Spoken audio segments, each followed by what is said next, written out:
Man, oh man, oh man. Tim, I normally like starting these cold opens, saying something witty, and then sending it off to a video. But here I am. I feel like I've just got on the set of Naked and Afraid. We We look like it, we don't we? have we have when I this is proof, people. I'm not just telling you that we're having issues with what's going on in the back of house and some of our production stuff. We are on the free StreamYard right now. Mm-mm-mm. No videos, no backgrounds, no nothing, No music besides no what's music. provided. Yeah, hold on. I mean, we could probably play. We could probably play some Into Space. It's very nice. I Very might take a nice. nap. This is our jam for everybody tonight. All right. Yeah, we're not going to do that at all.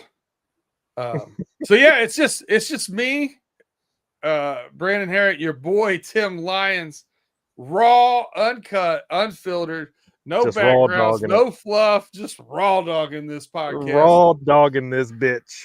Oh, sorry for that, Miss Edwards. We don't. I'm glad you're looking in on us. Sorry about the foul language there. Austin's art. Yeah, it looks boring in the background. It sure is. It sure Yeah. is. But yeah, we're here. We wanted to talk some Bengals. I was at an awards banquet last week. I unexpectedly got nominated for something and brought home some hardware. So I had a good week last week. But unfortunately, I was traveling Thursday when the Bengals were playing. I did go back and watch some of it. I got here and watched part of it. Yeah, you got here like the second half, didn't you? Yeah. And I replayed obviously the two offensive possessions that I was interested in seeing. I want to see how those starters look. So, listen, without further ado, we're going to probably have one of our shorter podcasts here. Justin is on vacation. Hope he's enjoying himself. He was actually going to come on live from vacation, and they got caught in a storm in Tennessee, and he has no more Wi-Fi at the moment. So No hope he's Wi-Fi. enjoying himself. Unplug Hey, every once in a while. It's good for you. He's got no Wi-Fi and we've got no StreamYard. No fluff. No fluff. It's just raw dogging time. But we will listen. We're getting this thing figured out. I promise you. I promise you. I don't know.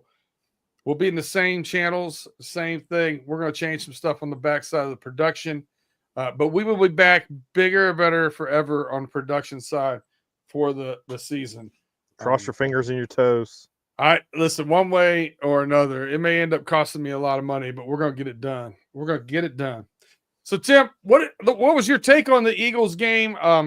You know, I think I have an idea where you're going to go, but what do you think? What do you think about the Bengals versus the Eagles?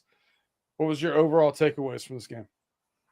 It's preseason football. I'm not going to sit here and say, "Oh, the season's over with." Oh, our defense looks like crap. Oh, come on. It's preseason football.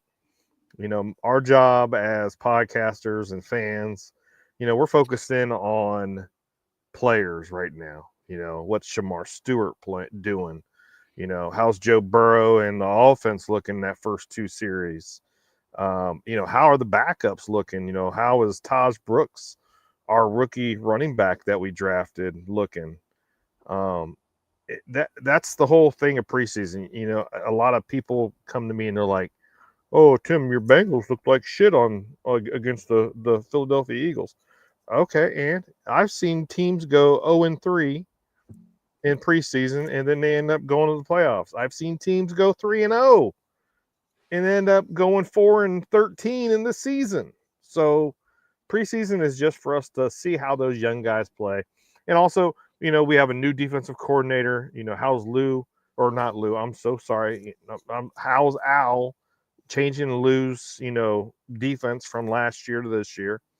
But when it came to the game, Joe Burrow and Jamar Chase and our offense, our starting offense, T. Higgins and all them, They looked good. They went out there, they threw 2 touchdowns and 2 drives. Joe Burrow was 9 for 10, 100 and some yards, 2 touchdowns. Tanner Hudson, that I know a lot of people don't like, got a touchdown, and then Jamar Chase got that final touchdown. But for me, what I really enjoyed, and I'm just going to talk about the offensive side of the ball right now, Brandon. Let's And go we with can, offensive takeaways. You go for it. yeah, offensive takeaways. So, sorry if you guys hear the airplane flying above, but I'm outside. But what I really enjoyed was watching Taj Brooks get some playing time. I know it's one thing that we talked about last Friday on the homies. Mary You know, Edwards agrees with you. Taj Brooks, man, he likes contact. He likes finding contact. If he has the ball or not, he's finding contact. He will put a defender on his ass, or he'll bulldoze into him a truck sticking like he's playing Madden with himself. Taj Brooks, he impressed me. Chase Brown, he went out there, did his thing. Those first 2 series had some good plays. And I know my biggest concern with our offense, and I know it's probably the same with Brandon's, is our right guard position. Right guard position is kind of, yeah, it's oof. So, but offensively, for the starters, they look great. You're right, Mary Edwards. They did look great. But now when it comes to our second and third stringers, I'm sorry, but Jake Browning, if he keeps playing this way and Desmond Ridder keeps stepping up and playing the way he is in preseason, Ridder could end up finding himself as Joe Burrow's backup. Well, I think that's probably the long-term plan anyway. I think this is the last year we're going to have Jake Browning on the squad. Yeah. So I don't think they'll announce that move. I think they'll keep Ridder as third string right now because, yeah, I mean, who knows what they may try and get something from Jake Browning or who knows. Yeah, like at the beginning of the preseason game, I think it was like 100% Jake Browning was our backup, 100%. Well, then after this last game, it's like 70-30 right now. Ritter's got a little bit of positive on his side. If he goes out there, and he was actually moving the ball down the field, Jake Browning was not. He really wasn't. And I don't know if it was just maybe that backup of offensive line wasn't the best. We did see a couple holding penalties on some of our new guys out there. But offensively, like I said, first string looks great. Second, third string, but it's not all about we're just gonna just judge them. We're judging individuals. So and listen, we talked about it the past year and a half. If you're going to be paying the top end guys really high end money, you're gonna have to hit on the draft to have any kind of talent and depth and things of that nature. So they've got to get those right. Austin Zart says, but Ridder, he was really good at playing backup quarterback. I wish the Bengals would have put him in early on because he was excellent. I mean, listen, game 1, you're not going to see that, but you will see that in game 2 or game 3. You'll see Ridder play a little bit earlier. He'll play with the twos and whatnot. They'll switch them, I'm sure, to give him a fair look. To me, hey, newsflash, Joe Burrow, Jamar Chase, better than the second string Eagles defense. I mean, you kind of knew that, right? Also, I think I made the comment to you, Tim, in our chat. I've seen this movie before. Offense real good, defense real not, and the guard's not blocking. Well, at least one of the guards was blocking. Yeah. I thought Fairchild played very well. I think, he did. Fairchild went out there and just like I assumed that was going to happen. I think he's going to be our starter on that offensive line this year.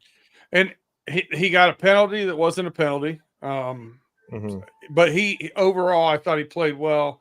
And he plays with a little chip. I kind of like it. He plays to the echo of the whistle, kind of. So I like that. You did point out the right guard had issues. The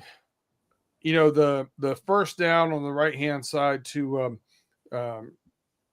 Jamar Chase, that was something that was thrown with more loft than it needed to be because Joe Burrow realized that the right guard immediately, Lucas Patrick got beat on a swim move Mhm. immediately.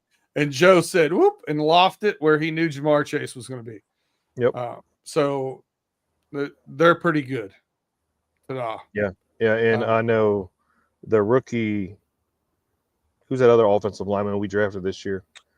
Jalen, right?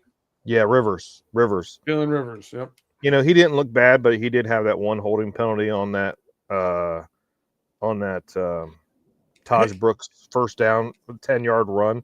He had that holding penalty, but other than that, I think he played fairly decent. I won't say fairly well, but decent for that second half of the game. I think he should have played better because he was playing against third stringers. You know, they started their second string. Right.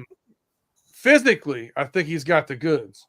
Yeah. As far as strength, size, and that stuff. Foot speed may be a little bit tough for him at left tackle. I think and here's another thing. Kudos to the offensive line coach and the coaching staff in general, but they saw some weaknesses and immediately the following week addressed it in practice where you saw some people shuffle around. You saw Jalen Rivers move into guard at right guard and get some snaps with the second string. You saw Cody Ford, who had played swing tackle before for us, swing out to tackle. So, at least they're moving some chips around and trying to figure it out, not just standing pat. You know what I mean? Yeah. Yeah. They're not sitting there beating a dead horse because we know how that goes. If they sit there and they don't test the waters and try to figure out what they have now, then we're doomed for the season. We really are. We can't take that mentality that we have in the past years because the Bengals have never been good at drafting offensive linemen, honestly, since Andrew Whitworth and Kevin much better Zeitler. at tackle than guard, though. Right. We haven't had a good draft since those two guys, but then now we have, Marius Mims.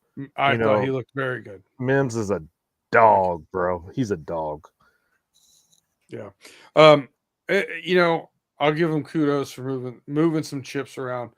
But remember, I mean, you say you can't have it, but last year they had the worst guard and pass blocking in the league, and Joe Burrow went out there and led the league in yards and touchdowns, and I mean, he's that good. He can cover up a lot of mistakes. He is like a nice fresh coat of paint. He will cover up a lot of blemishes you have.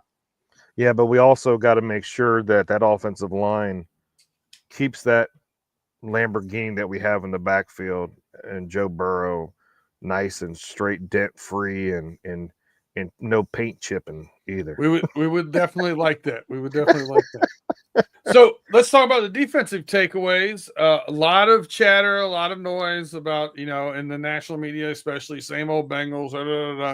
I don't, like you said, I don't put stock in scores. There was a lot of times that I can remember us in the late 90s going 3-1 or 4-0 in the preseason just to have 4 wins the rest of the time in the regular season. So I don't care about the score, but just as far as what you saw in defense, good, bad, or different, what'd you think about the defense?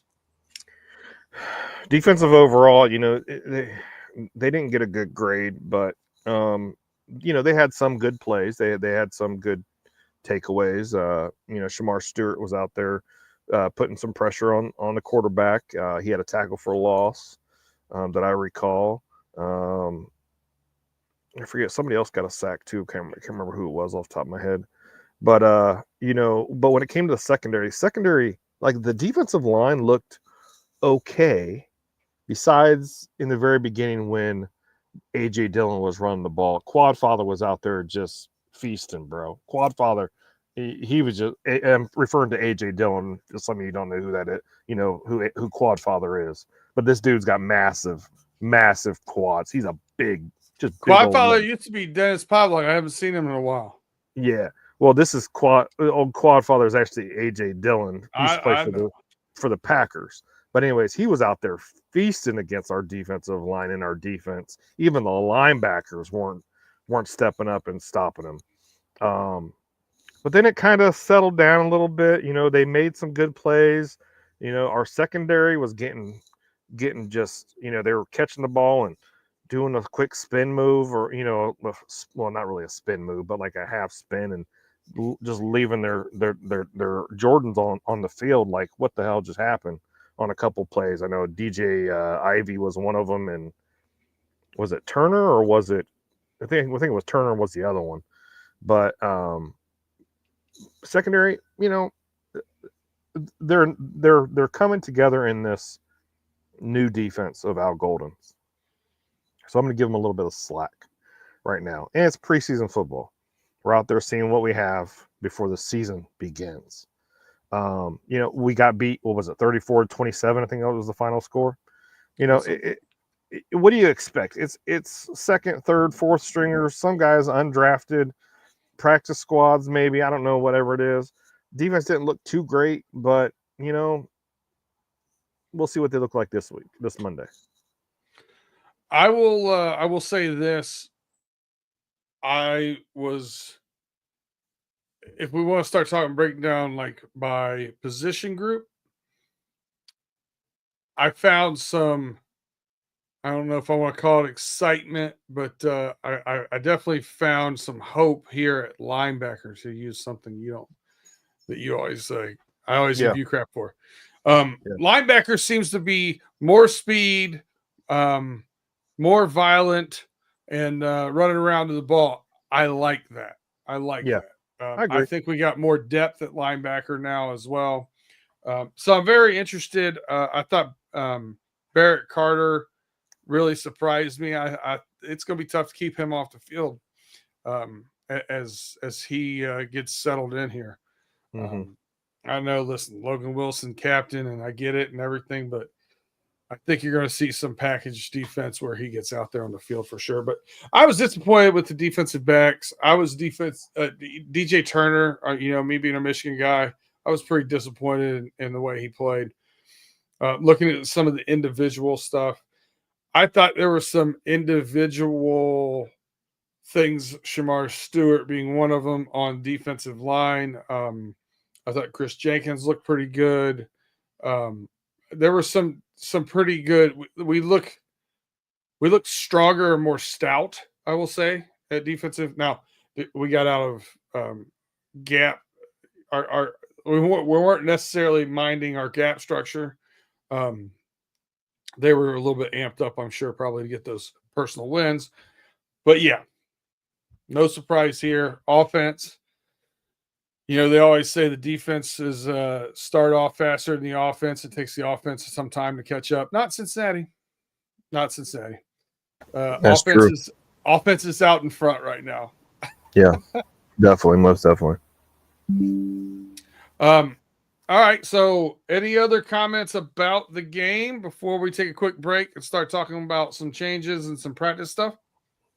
One position I want to bring up, and I know you don't consider them football players. Oh, who's kicking the ball? Our special teams, what's his name? Money Mac, and who's our punter? Forget that dude's got that leg on it. He was punting pretty good, but we had some good kicks. Ryan Ragnow. Ragnow, yeah, Ryan Ragnow, the kid from BYU. Yeah, that dude's got he had a great year last year. Yeah, he was kicking some good kicks over the preseason game. Money Mac had 50+ yarder as well.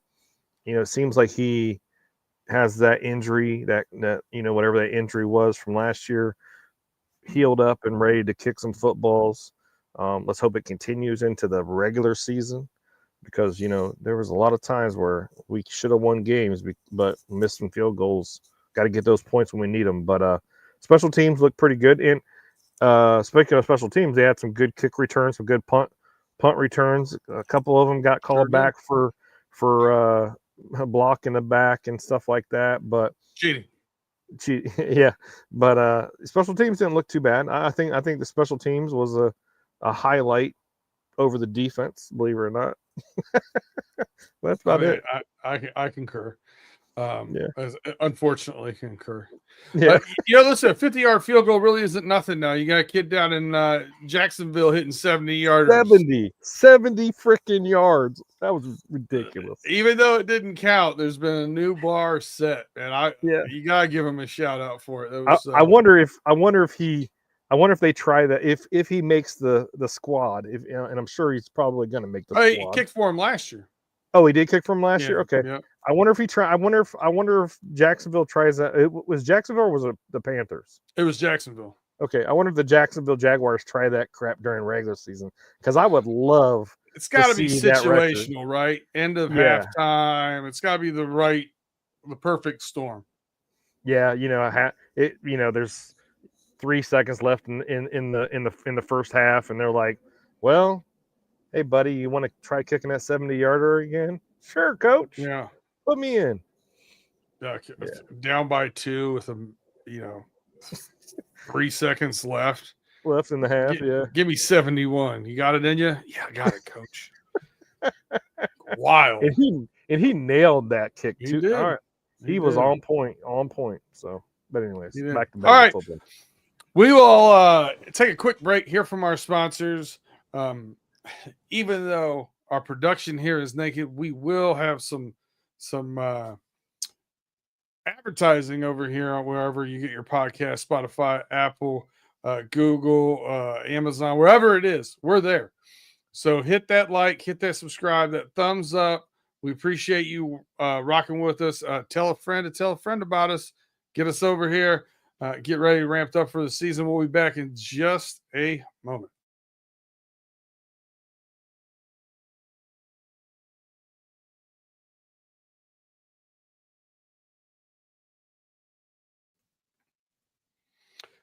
All right. You are back on Running Through the Jungle. I'm here with your host, Tim Lyons. I'm your host, Brandon Herriott. Tim, we talked about the game already. So let's talk about practice. Practice. You want to talk about yesterday's practice? I don't think anything happened at practice, did it? I don't think anything happened that was major, but probably not. Sometimes some rookies mess around and find out. That's all I gotta say. And, you can't lean against the Mercedes. You know what I mean? Like, I don't even know.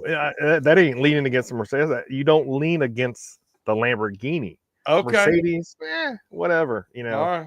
There's many Mercedes out there. So Shamar Stewart leaned against the Lambo. He leaned against the wrong Lambo, first of all. Yeah, it looked like a twist where he was blocked. He did go put his hand down, and then came back up and still, instead of peeling off, hit Joe Burrow, which is a no-no. You don't hit Joe Burrow in practice. Like, that's a good way. Like for instance, say if Brandon and I are out at the bar and somebody wants to put their hands on one of us. That's like, I know we're old boys now, but 20 years ago, we would have been like, all right, let's rock and roll. Yeah. And that's kind of the same way, I know TJ Slayton kind of played it off as like everybody needed hugs, he was like, everybody just needed a hug. And that was pretty funny of him, the way that he addressed the situation. And for Shamar Stewart to have the balls, and I'm saying this kid's got big balls to take down to bump his quarterback. You can say that. You can also say it's pretty nitwit move. It's pretty dumb. Yeah, it's pretty dumb. He's a young kid too, so maybe he just wasn't thinking all the way there. I think Ted Karras summed it up best when he said, "Young man, that's all of our hopes and dreams right there." Yeah. You don't touch it. You don't mess with it. That's all of our hopes and dreams. And then Karras also stated something about, it was bound to happen. This frustration and pent up was bound to happen. 14 weeks of, not 14 weeks, 14 days of practice or whatever the hell it was. he goes, it was bound to happen. People are Yeah, just pent I, up and stuff I don't. happens. And Yeah, I don't mind a little chippiness. I never have in the NFL, as long as it's not, somebody get hurt. dirty. You don't do Right. anything dirty to your teammates. No, hell no. Um, That's a good way to but find yourself sitting on the bench. yeah, yeah, I'm unemployment line. Yeah. Um, but that was definitely, to me, the most noteworthy thing that happened since the Eagles game. But Yeah, and I know Ted said something about the gotta be offense better. wasn't. We got to be better. We weren't having a good day. It wasn't a good practice for us, and the defense was the winner of that day, and that's what I've heard too. Not just because of the whole bump into Joe, but it was a frustrating practice for the offense, and the defense was just playing good ball, and that's good. It is actually good. When you're playing against a caliber offense like Joe Burrow and Jamar Chase and them. Oh my gosh, be chippy around the Civic, Yeah, not the Lambo. yeah. Exactly. Mary Yeah, Edwards, well said. yeah. But it's good experience for uh, for the defense to get this practice against a high caliber offense. That should prepare them for when the regular season comes, because we're gonna face some high caliber offenses. Um, I won't say Bengals high caliber, but there'll be some good quarterbacks we'll face, and some good or some good offensive lines and stuff. Let those defenders have their day every once in a while. Not let them, but they're going to have their day, and they should. They really should. They're going to learn. So yeah, I just I need a hug. I don't mind hearing from our practices that the defense won the day. Right. I don't mind that at all. I Mm-hmm. would rather they won 3/4 of the days, because Mm-hmm. I trust and believe that the offense is going to be there. The offense is going to be ready to go. Now, Right. history tells me it may be week 5 before the offense hits full stride. And I Don't like put that they're that in the taking universe. listen, I like that they're taking measurements to try and change things. Yeah. The starter's going to play again on Monday night. They're Mm-hmm. going to play against the Commanders. So we're like, at least they're trying to change something. Right. Same thing with the offensive line. They're moving pieces around. They're trying to change something. They just don't accept the answers that they're given. They're trying to change the narrative of the question, right? Mm-hmm. I like it. I like it. Try something. What's it going to? You're 1-11 in the first 2 weeks of the season as a Right. career head coach. The worst record by a career head coach in weeks 1 and 2 of all time. Mm. Try something different. I like Yeah. it. Yeah. You got to change it up, or but we can't keep on doing the same stuff over and over again. We already know what doing the same thing over and over again is, and expecting a different result. It's insanity. Yep. Quite I literally the agree. definition. And then we had some Jermaine Burton in the news again. Tim, what was he in the news for? So Zach Taylor told he missed practices. Okay. Zach Taylor told the media, "Oh, Jermaine Burton, he's out day to day with an injury." Well, then some people on probably Twitter and God knows what else wants to turn around like This Jermaine is Burton. I this is where we need Justin here to argue with Bengals Twitter. Yeah. So, I get their concerns, but when it's not relevant, leave it alone. Not relevant, not warranted, not. Zach Taylor addressed it, said he's day to day, he's dealing with an injury. Jermaine Burton the other day addressed it on his social as well and said pretty much, whoa, stop. I'm dealing with an injury. I'm day to day. That is why I'm missing practice. Leave the kid alone. I understand he made some stupid choices last year, but it seems like he's matured this year. He wants to be a Cincinnati Bengal. He's putting in his practice and his hard. He's working hard, and just leave him be. But national media and the Twitterverse, they have nothing else better to do besides sit behind a computer and talk shit. Very true. Austin's Art said they need to switch up a lot of stuff with the defense, especially if they want to beat the Commanders. Tim, I think you and I both see this the same way. I don't want to beat the Commanders. I don't care about beating the Commanders. First team I want to beat is the Cleveland Browns. Yes. Second team I want to beat, Jacksonville Jaguars. Like, that's the mindset. Let's get healthy through the preseason. Let's get some good reps in and see what we got with some of these youngsters. That's the only thing I care about. Yeah. I've stated it before, and I know Austin and I have talked, on instant messenger and stuff. He knows how I feel about this preseason games. He knows that. I'm like, this stuff don't mean a damn thing, because all we're looking at is how these players are playing, how these rookies are playing, how so-and-so that we picked up in free agency or whatever, how they're playing.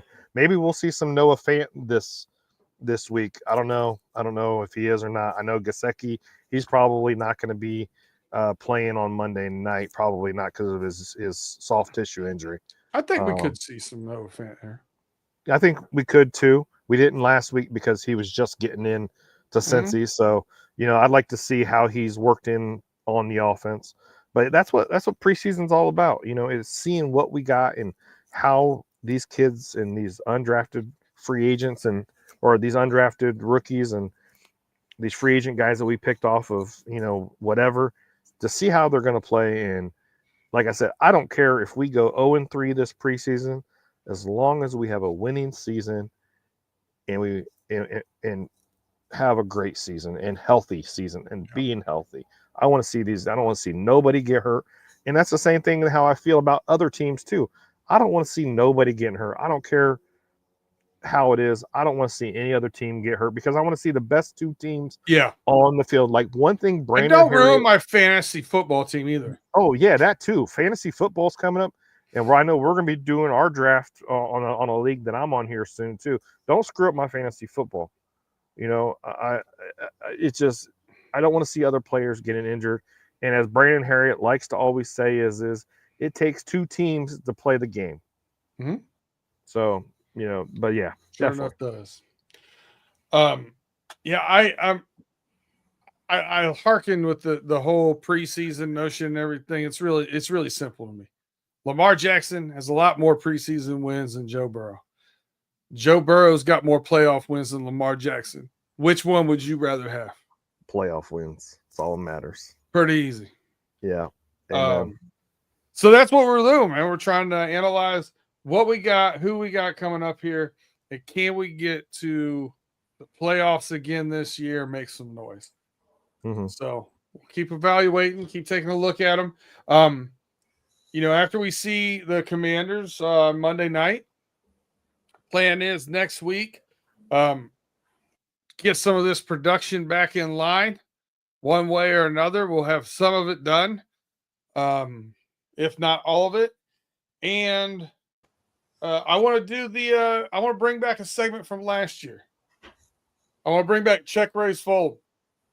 So we'll do some evaluation on some of our younger guys and some of those, I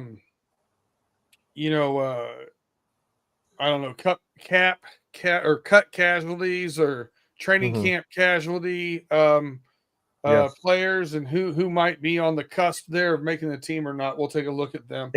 And by then we could be seeing some cuts during that time, after that time too. Yeah. Because this is week two, probably will.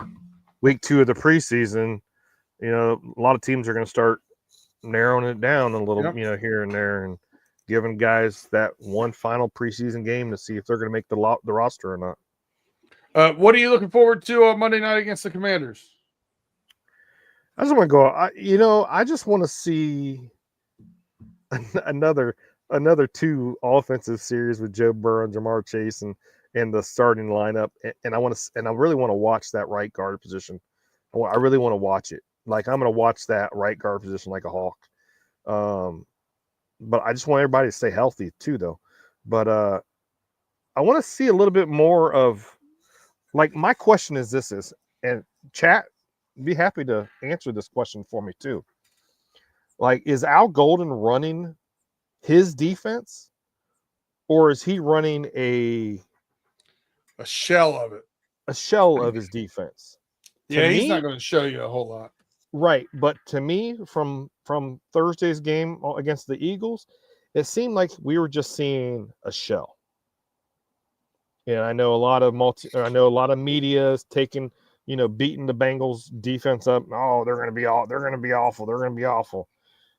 But if you've seen what Al can do, I'm not going to mention why, but well, you I'm wondering. You got a trophy this past week, so yeah, I'm wondering if he's going to bring in some of that, some of that other, man-to-man blitzes and just getting crazy with it and seeing what it's going to look like in actual long run. But like I said, I believe it's a shell right now. Yeah, I agree with you.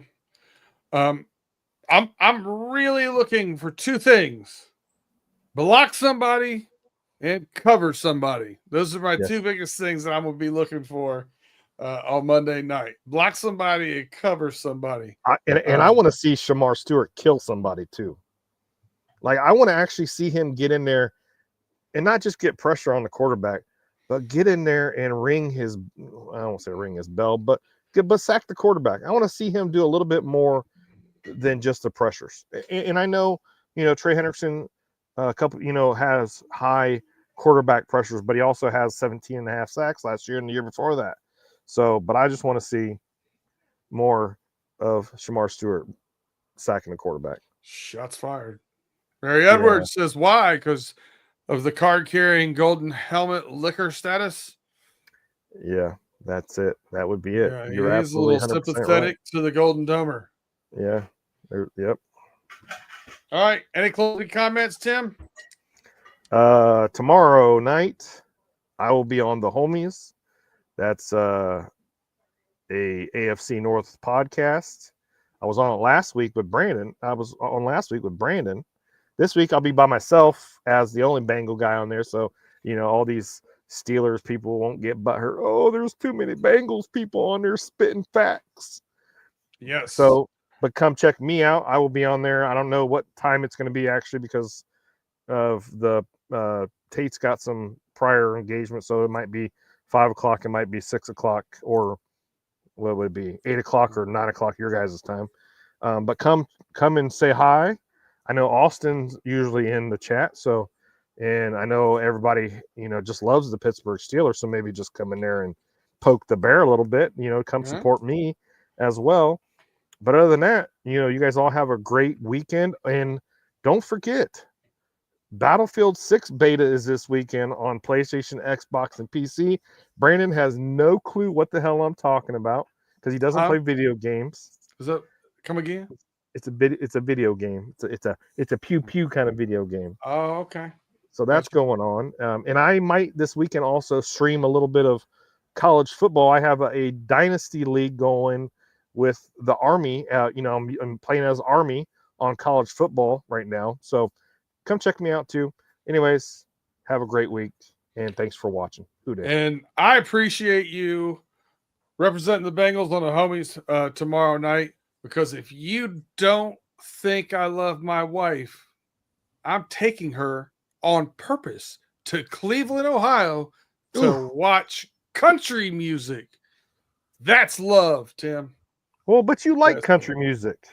I like older country music. Well, you're like me. We grew up on Hank and Aaron Tippin and all those guys. We're going to see Morgan Wallen, and I love Morgan Wallen. I can get into some of his stuff, so I'm good.